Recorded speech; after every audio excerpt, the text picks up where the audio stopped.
Pakistan peoples party की जानिब से आसिफा भुट्टो जरदारी की सियासत में लॉन्चिंग मुअख्खर कर दी गई है। नलहाल वो इंतखाब नहीं लड़ेंगी।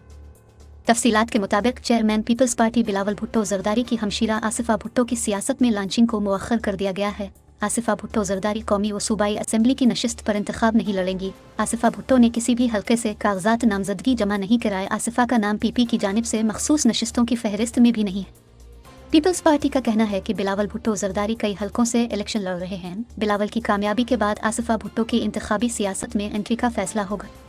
वाज़ेह रहे कि पीपी चेयरमैन बिलावल भुट्टो ने 8 फरवरी 2024 का इलेक्शन लड़ने के लिए अपनी वालिदा साबिक वज़ीर आज़म बेनज़ीर भुट्टो के रिवायती हलके N196 लाड़काना का इंतखाब किया है।